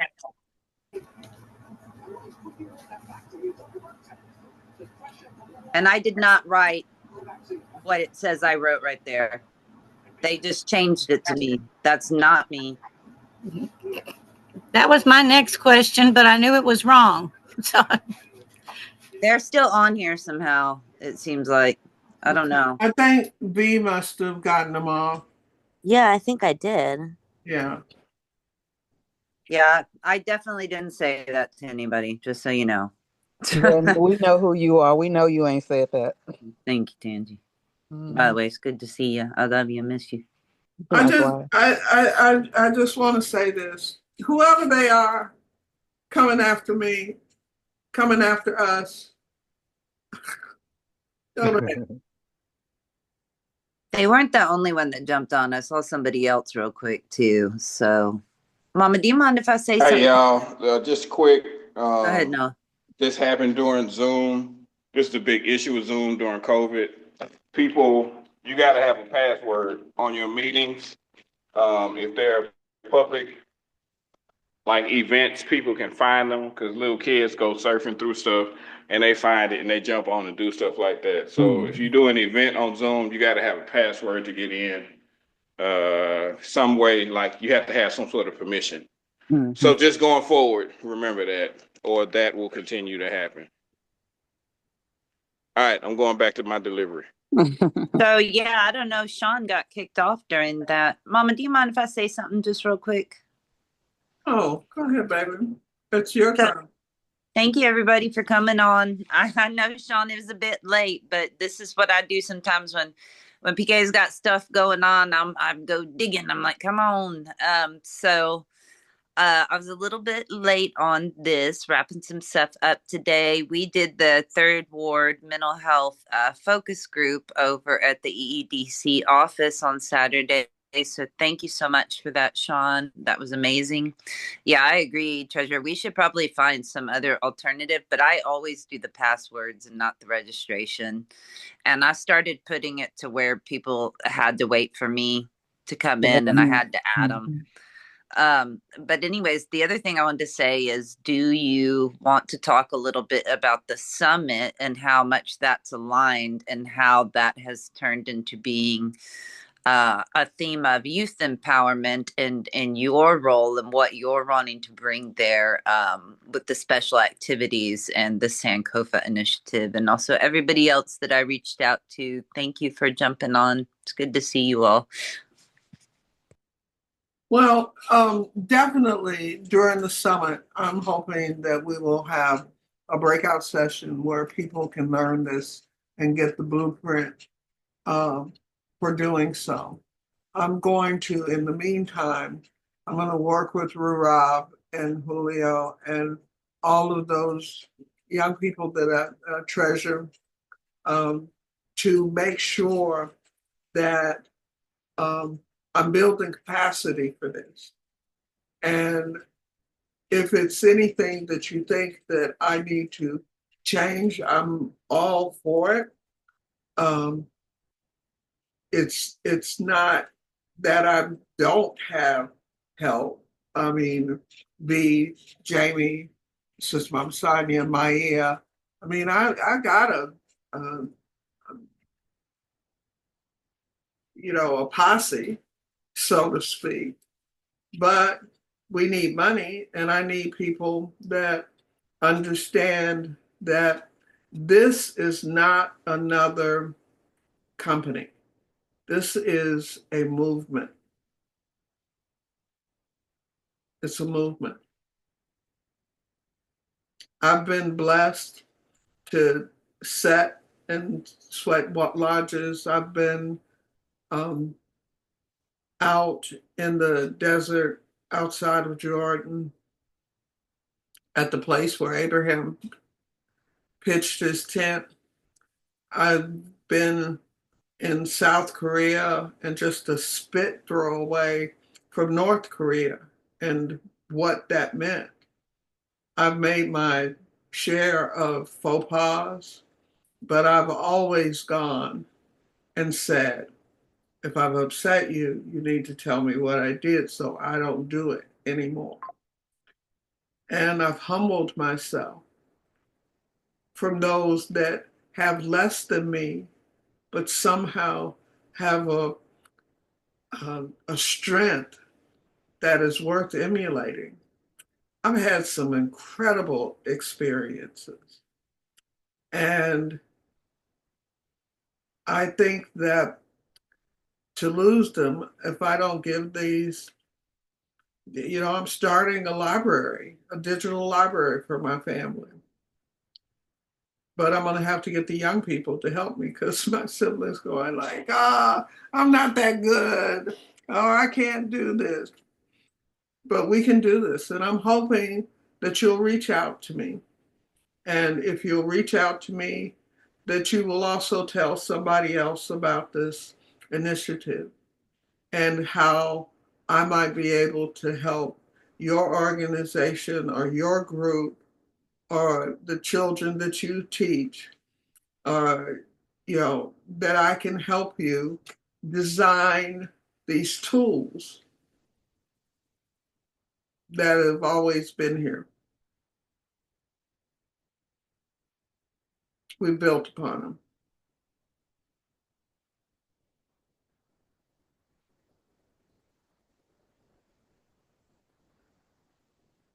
And it's not my intellectual property, by the way. I say that all the time.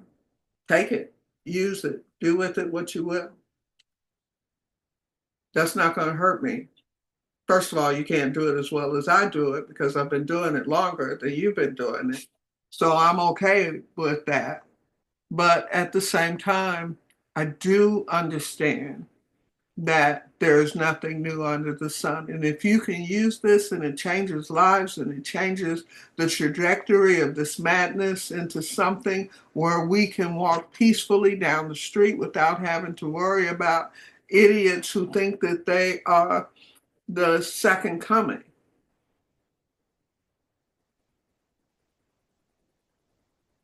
I have 300 pages that I've written since January of last year. Not doing it all by myself. But if you can take it and use it, it's there for you. Okay.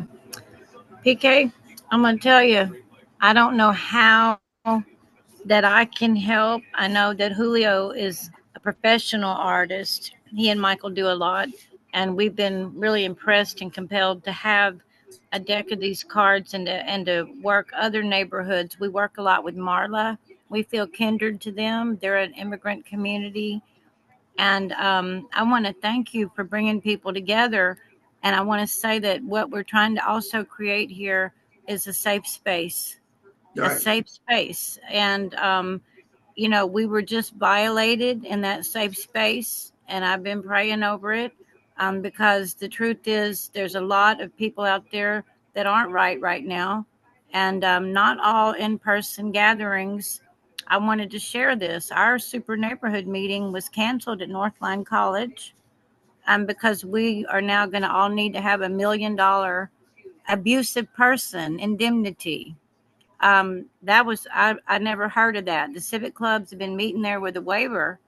And so we're going to meet virtually. But Sylvia Garcia ran a Know Your Rights town hall there.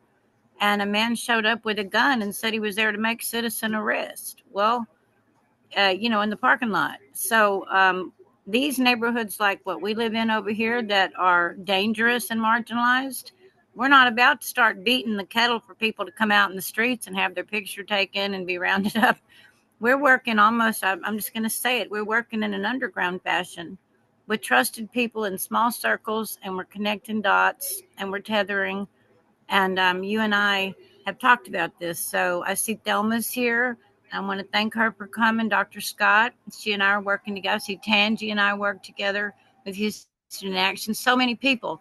Brother Ken sends me the most beautiful Bible verses. I pass them on, and sometimes I'm at the end of my day, or I'll see it and it'll just melt me because I've been thirsting. So I won't take any more time. I just wanted to tell you we need to have these meetings monthly. Mm-hmm. And I want to help you any way that I can. And we'll talk about that at length on another call. Okay. I didn't want this to go past 8:30. It's 3 more minutes. I just want to say thank you. Thank you. Because getting this out, it's out now. And, I haven't been hoarding it. I want to make sure that it gets to everyone. Treasure, you just right across the street from me. I'm going to come across the street tomorrow. And, go ahead. Um, your cards, if I understood you correctly, it's a template for anyone to use the cards to teach something, right? So I think we all need that so that we can like better teach things because that'll help with the storytelling too. Yeah. Okay. We can meet over there with you and I can bring that for you. Okay.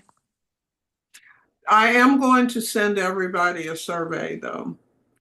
And it's the survey that I call looking for creatives. And I consider everybody on this call a creative. If we didn't have the imagination we have, we wouldn't be here. It takes imagination to counter wrongdoing. It takes a creativity to deal with the ups and downs of life. You've got to be able, it takes creativity to pray, to understand what prayer is all about. So I'm ready. I'm appreciative again for everybody. But in the meantime, um, the last couple of minutes, put whatever you want in the chat. I'll make sure that you can get a copy of the chat and the information that was put in the chat so that, like I said, create your own library. When I see something that I like on the internet a whole lot, I put it in my notes and I put it under headings like nailed it or truth telling is on the rise. I mean, and that way I have a little plug that I can go back and find it. A lot of times you can't find something that you see with these algorithms and things like this. This is my own library, and I probably have about 1,000 of these ready to be used. And that if I bring a team together to do something, we go to this library of information that comes from somebody looking at truth and justice and integrity and so forth and so on. I do my best to not only reference it, but to do my research about what's being said and done. So, ladies and gentlemen, and young folks generationally here, this was a good meeting. I've been wanting to do this since I came up with the Sankofa Initiative hit me. And that was Thank you around so much. Huh? Thank you so much for this meeting. Can you hear me? You had to be part of it because we've got some history, you and I. But not just that. Yeah. And you're going to share those cards with the elders on Thursday when we meet, right? Yes, but I will. Okay. Yeah. And let's end in prayer if you don't mind. The No, word of God would is you do true. that for me, Dr. Giles? Yeah. Oh, I'd be happy to. Father God, we thank you for this wonderful fellowship and for giving us wisdom and giving us the energy and the discernment to understand the issues that we need to focus on. Protect each and every one of the participants and also inspire them to impart what they know to the next generation. We ask these things in the precious name of Jesus, and we do say a scripture.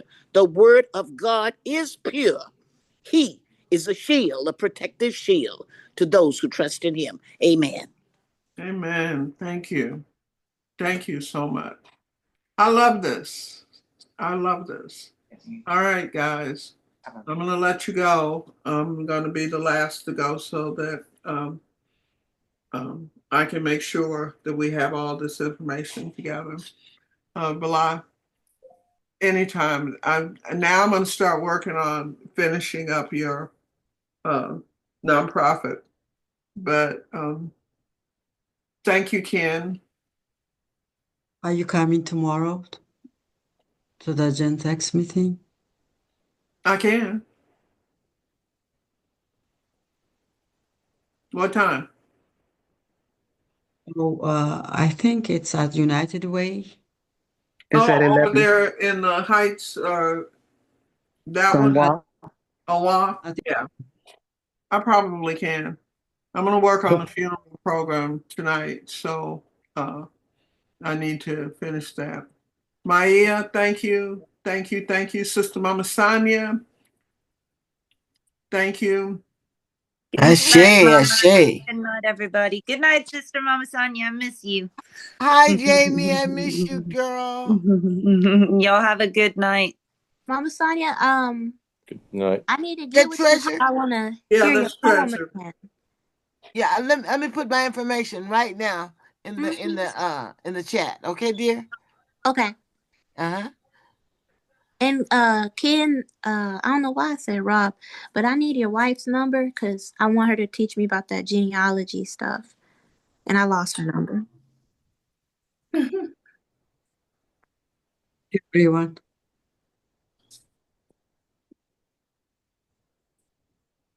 It's in the chat. Everybody. Thank you. Sophia, thank you. We're going to get together, not this week, but by next week, because I really want to help you. Me too. I'm in. Okay. I'll put it in that treasure. Mwah. Love to everybody. All right. Much love to you. Got it. Thank you. Got it? And then text me with your information, darling. And send me a picture of the baby. Don't you have a baby? Big. Don't put that on me. No. No. Okay.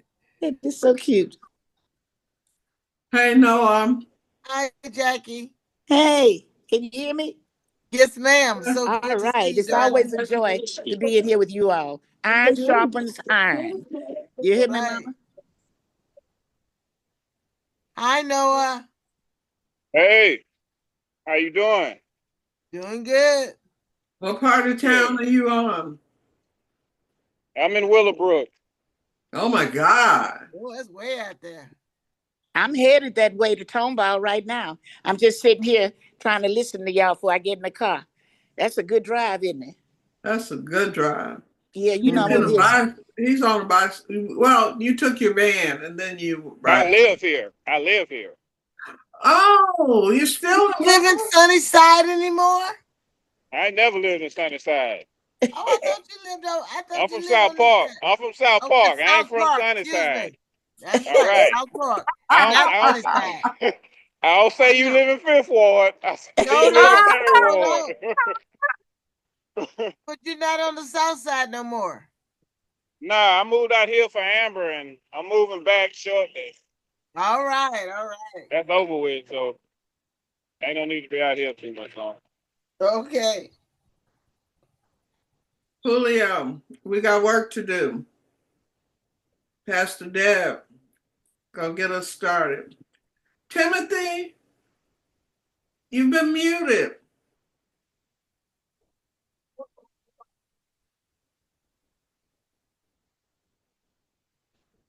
Yeah, we have a lot of work to do.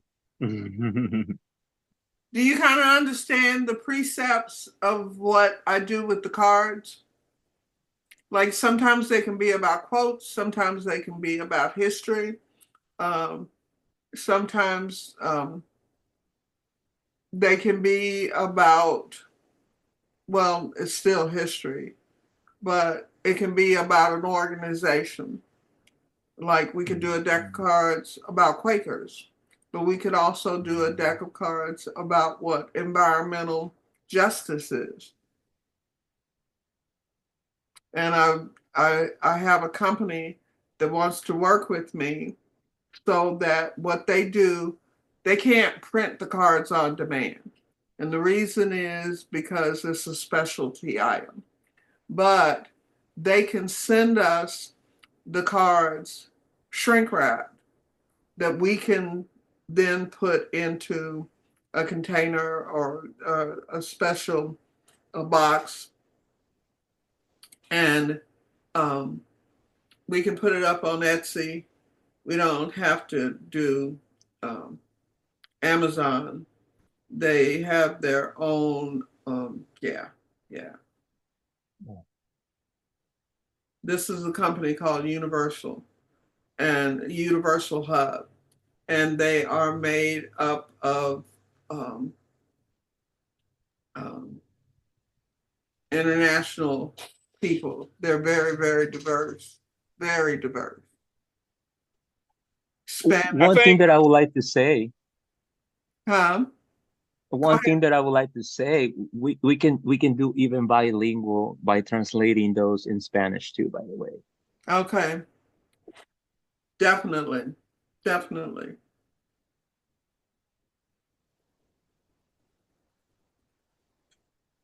I think it's going to be important to start planning out how to produce and distribute things like this. That's what I'm doing now. No, you know, listen to what I'm saying. Okay. When the options that you can get on the internet and call somebody to do it. I mean, what happens when they say you can't mail stuff like this, or it's illegal to have something like this in your possession? We still need to be able to get it out. So I'm not hoping for that, but like we need to plan for that, like how to produce this on our own. That's how to distribute it. You're right. Outside of the mail system. I haven't gotten my mail in 5 days. My mail has not come. They want me to. The mail. They're gonna privatize the mail system if they get that way. So we need to be prepared. And it won't take long to get all this stuff done because it's just not gonna take long. Because they don't follow the rules, because they don't respect any rules or people who follow them. Yeah, absolutely. So I'm just saying, like, we have to put some thought into it. How to produce and distribute things on our own. As far as producing something, maybe you could like 3D print a stamp, and then you could just like use ink and stamp out the cards if you had to. Girl, where you been? I've been banging my head against that problem for so long, and that's the perfect answer. I mean, not necessarily, because I don't know how 3D printing works. You have to create files. It ain't that hard. It's much easier than building a printer. Like if you got access to a 3D printer, you can do it. It won't be that difficult to do. Also, there's quilts. If we gotta go back to quilts, have to start sewing. Abby Warlaw would love this. She did a thing at the Museum of Fine Arts, and all these quilts that had a meaning. That's a deck of cards. That's a freaking deck of cards.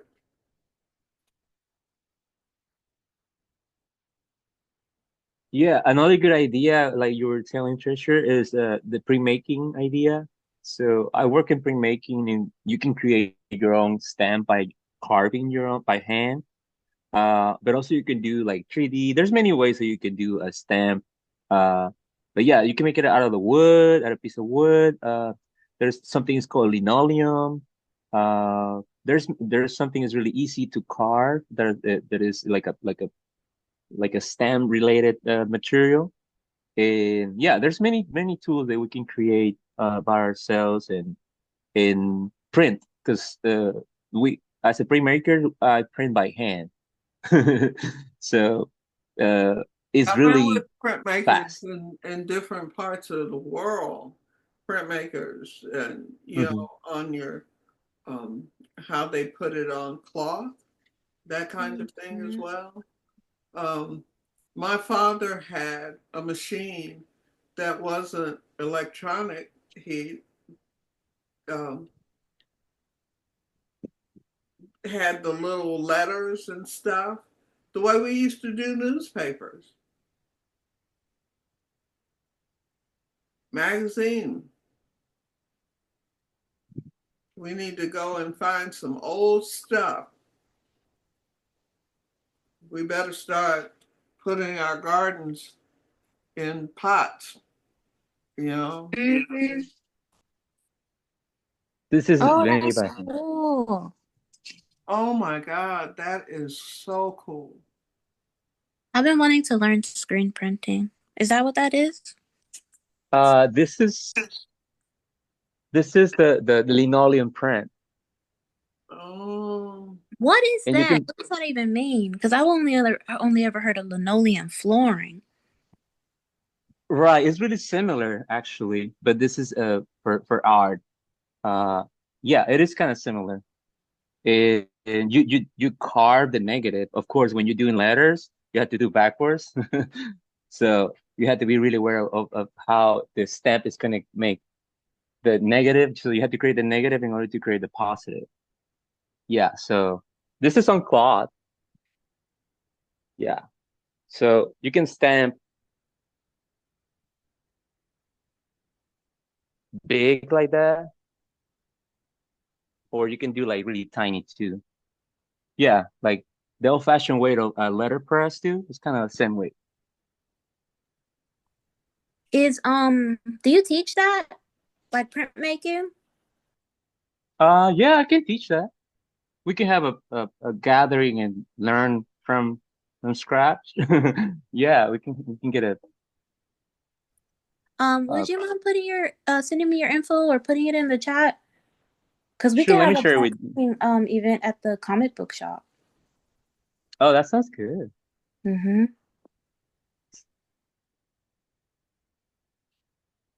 Wow.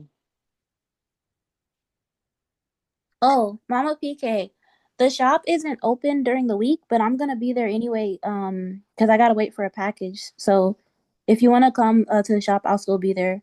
But if you wanted to wait, so that you could talk to Byron as well, he won't be there tomorrow. Okay. Why don't I do that for Saturday? But I just want to get this to you. And Because I can come over there to your place tomorrow and pick it up if you want. If you don't feel like walking over. okay. Yeah. Is there a time that's like too early or too late to do it? No, I'm up by about 9 o'clock. Okay, it won't be before then. Anyway. Okay.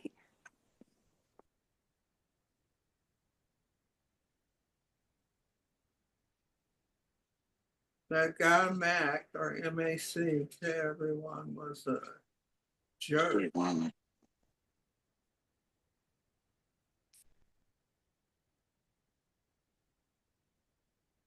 Yeah, there should be physical and digital oral storage telling so the history can be preserved.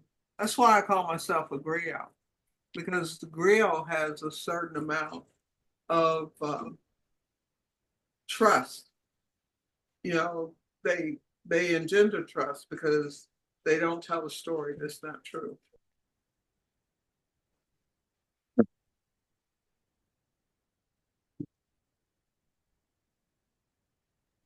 Yeah, I wanna learn more history um about America and about Third Ward and about Houston specifically, because the more that I know, the more I can naturally fold into my comedy so that it's more meaningful without it being Hey, forced. this was wonderful. I think I did okay. Mm-hmm. I think so. Okay. Well, I'll see you tomorrow. And yeah, I'll reach out to everybody and I'll reach out to you, Julio, about the printmaking thing. And then whoever said that they was interested, VP, um, I'll when we do it, I'll you can send your info or I'll post it on Gulf Coast Cosmos, the Instagram. That way people will know when it is. But yeah. God. I'll see y'all. This was great. Thank you. Good night. Night. Thank you, baby. I appreciate it so much. Thank you. I feel so much better because it's got to be generational.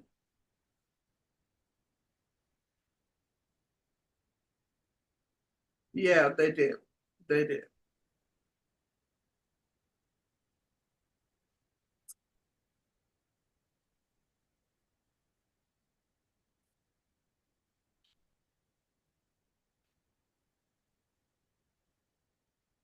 Right.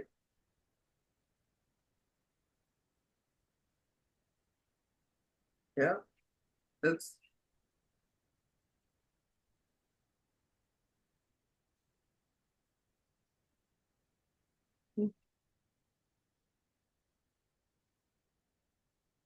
you know what? That's a great idea. I'm going to talk with Treasure and Jamie about it. Jamie, because get the young people to do it.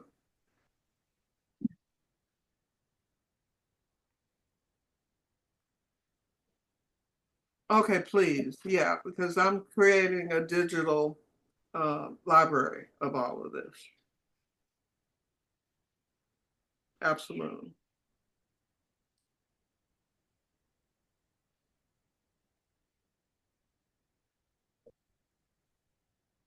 Yeah. All right. All right, dear. Bye bye. V, are you still on?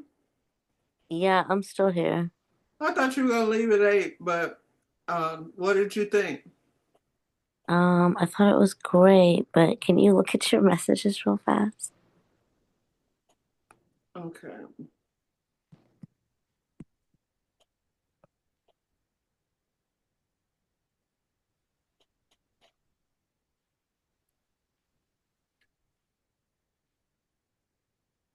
You. Well, you know what?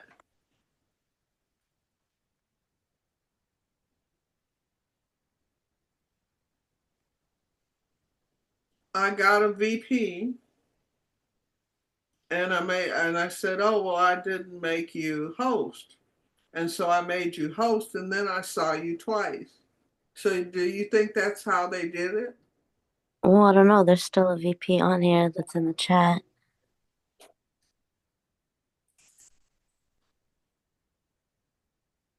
Well, Noah was giving me some good advice about the passwords.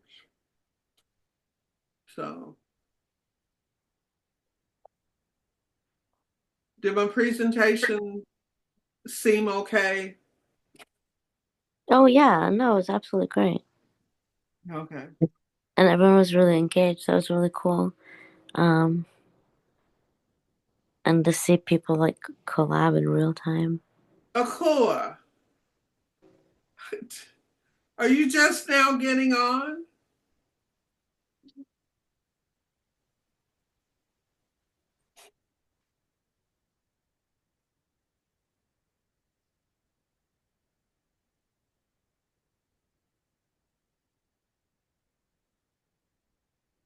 I recorded this.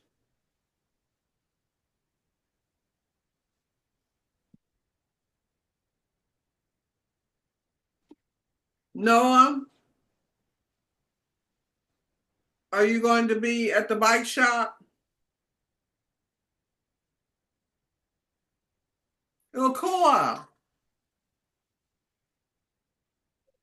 She unmuted.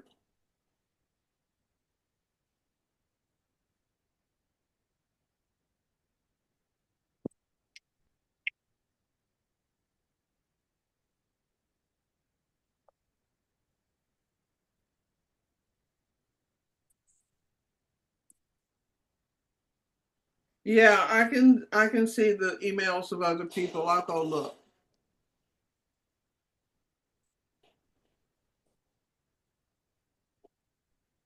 Akua.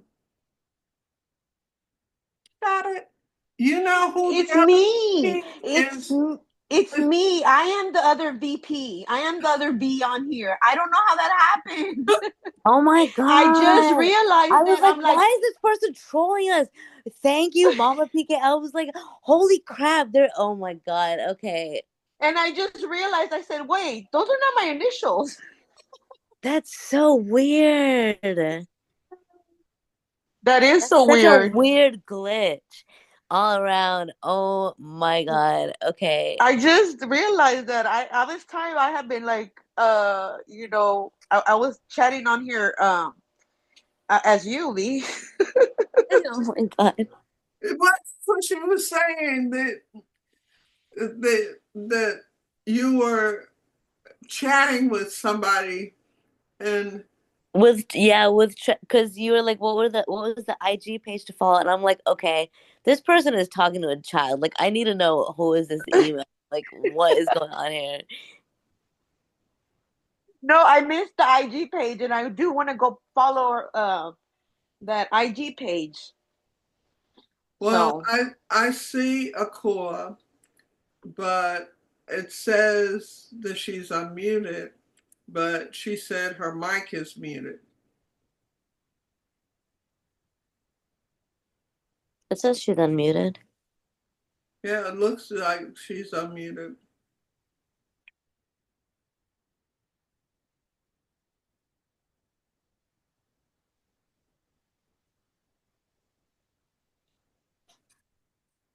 Yeah, I'm planning to be at the bike shop. Okay. It was March, right? They moved it to the 1st or something like that. Yeah. Yeah.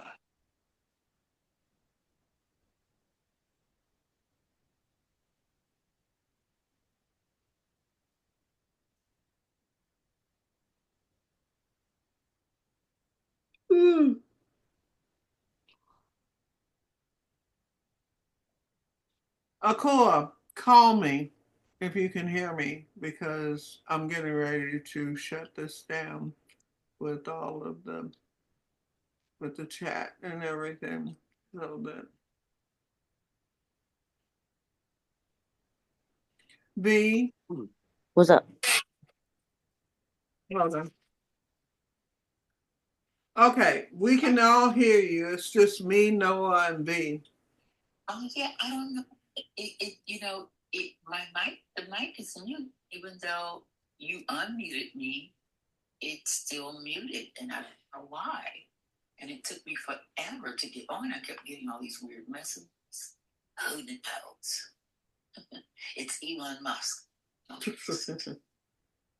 didn't sign the document, so. Well, my friend says just the name Tim, and yeah, and I said, "What's Tim?" She said, "Trader Elon Musk." I said, "Well, that's not Tim." She said, "No, it's Tim, but it's pronounced Tim." Wow. Well, I guess about, let's see, today, Lester Holt, Joy Reid, and Jonathan Brightheart, I think that's his name. Mm-hmm. All three of them stepped down. Oh, really? All three of them? Lester Holt stepped down from NBC. Joy Reid, they shifted her somewhere else. And Jonathan Brightheart, I don't know if he stepped down or they told him to leave. I'm not sure. Because, he's on PBS too. There is something going on, you guys. When they start getting rid of the media and the military people, that's not cool. Oh, it's not a mystery what's going on. He's been broadcasting it and saying it since before he beat Hillary. He wants to be president forever. Well, and the white Christian nationalists want him to be their president, and if he can't, they're gonna bump him off and put somebody else in office to be king. He wants to be king, not president. He wants that. That's what they want. I don't think he wants to be a king. I think he wants to be a dictator, just like he said. No, he wants to be a king. Long live the king. That's what he said. Functionally, there's no difference. If you in office till you die, and your words is law, I don't see where the difference is. That may be true, but you guys, y'all know the man is not smart to be making all these moves. There's a shadow government behind that. So they're like, okay, you can be king, we'll even buy your crown. We'll even let you rename the Gulf of Mexico, but we want all this or that. It's a trade-off. Yeah, they coming out in the open too. They starting to duck from out the bushes now that they got the government on their side. Otis Moss, the guy who took over Reverend Jeremiah Wright's church, took over, but he is now the pastor. He did this interesting talk, and I have to send it to you, PK. Maybe you can send it to everybody. I think I've seen it, but go ahead. He did some research about the right-wing Christian group that's behind Project 21, that's behind the Heritage Foundation.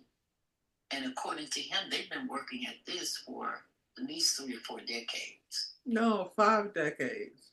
5 decades. Yeah. And they Yeah. the page out of the civil rights movement and how the Black pastors were able to consolidate their power to make change, to create change. But this is something very different. Very different. So anytime, it's just really interesting though. It's the man did a he hasn't been changed yet, like Jesse Jackson, Farrakhan. Something's going on. I don't understand. I don't understand, but it doesn't look good for us. It does not. It doesn't look good at all. Yeah. Yeah.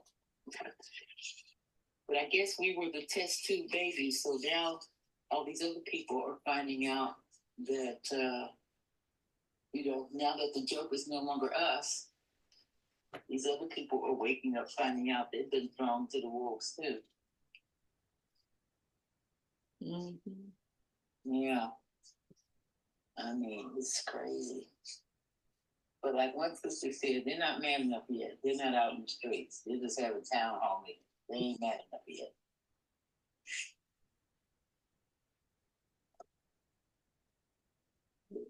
Okay, we've already seen this happen in Pacifica. Mm-hmm. Seen this before on a very micro level. We've seen the exact plays, all of that. Removing people, changing the rules illegally. We've seen it. We've seen power grabs before. Yeah, this is what it looks like. Yes. Well, I had a listed meeting. I had a difficult time getting in. I have a Google phone, and it just kept putting up this firewall trying to get me to purchase some kind of Google something. I don't know what it was. I sent you the screenshot, but every time I tried to sign in, I kept getting this Google paywall. So I'm going to go to T-Mobile tomorrow to ask them to do a troubleshoot to see why that happened.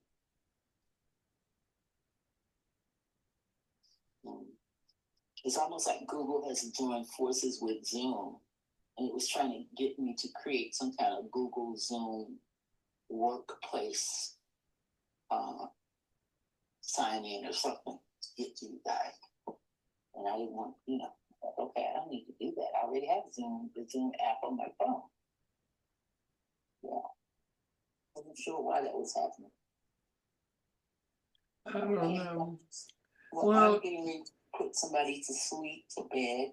And PK, if I can, I'll call you back a little later. Okay. Well, I'm getting ready to work on a funeral program, so I'll be up for a while. Oh, what funeral program are you doing? My Shelby's brother in Indianapolis died. Oh, wow. I remember when she went to visit him. Yes, Sister Bisola's husband's funeral is this Saturday. He passed away. He's from Nigeria, my brother. But he died in December. So I don't know. Maybe they were waiting for relatives to come. I'm not sure. It was memorial, rather, this Friday. So, yeah. Yep. I guess you heard about Roberta Black. Yeah, 88. Playing her music today.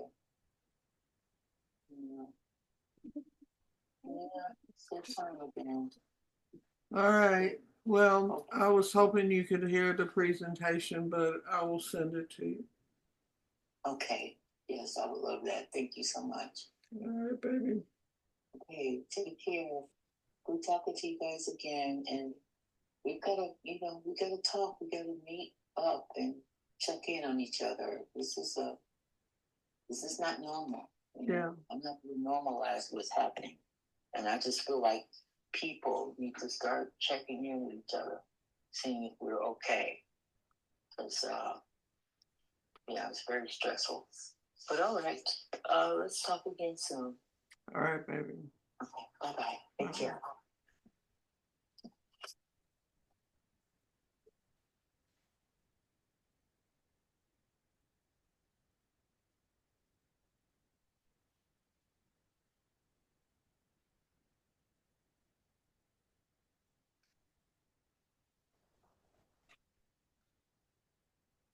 All right, folks.